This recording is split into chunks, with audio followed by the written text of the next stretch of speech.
भगवान शिव और उनके भक्त की कथा। यह कथा भगवान शिव और एक सच्चे भक्त की है जो भक्ति, श्रद्धा और निस्वार्थ समर्पण की महत्ता को दर्शाती है। प्राचीन समय की बात है। एक गांव में एक गरीब ब्राह्मण भक्त रहा करता था जिसका नाम गोपी था। गोपी के पास ना तो धन और ना ही अधिक संपत्ति, लेकिन उसका मन भगवान शिव की भक्ति में लगा रहता था। वह प्रतिदिन शिवलिंग की पूजा करता, जल अर्पित करता और भगवान शिव का स्मरण करता। गोपी के पास इतना धन नहीं था कि वह शिव को फूल, फल या धूप दीप चढ़ा सके, परंतु उसकी भक्ति में सच्चाई और समर्पण था।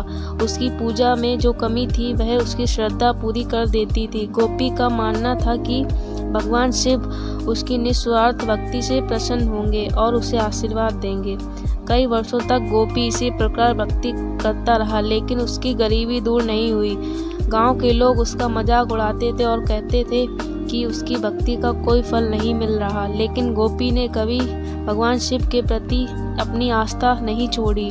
वह हर परिस्थिति में यही कहता था, भगवान शिव मेरे कष्ट अवश्य दूर करेंगे, बस समय का इंतजार है। एक दिन भगवान शिव ने उसकी भक्ति की परीक्षा लेने का निर्णय लिया।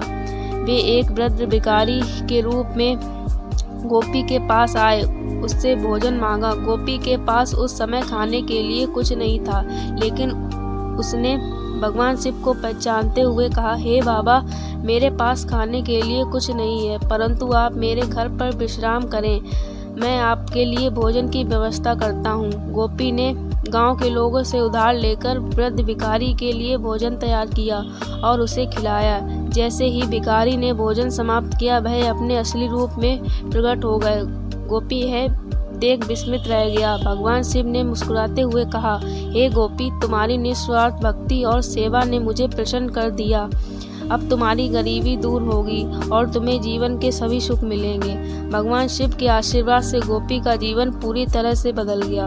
उसे धन, सम्मान और सभी प्रकार की सुख सुविधाएं प्राप्त हुई, लेकिन उसने कभी अपनी भक्ति और विनम्रता को नहीं छोड़ा। वह सदा शिव की पूजा करता रहा और दूसरों की सेवा करता रहा। यह कथा यह सिखाती है कि सच्ची भक्ति और निस्वार्थ सेवा भगवान को प्रसन्न करने का सबसे बड़ा माध्यम है। जब हम बिना किसी स्वार्थ के भगवान की आराधना करते हैं, तब वे अवश्य हमारी प्रार्थनाओं का उत्तर देते हैं।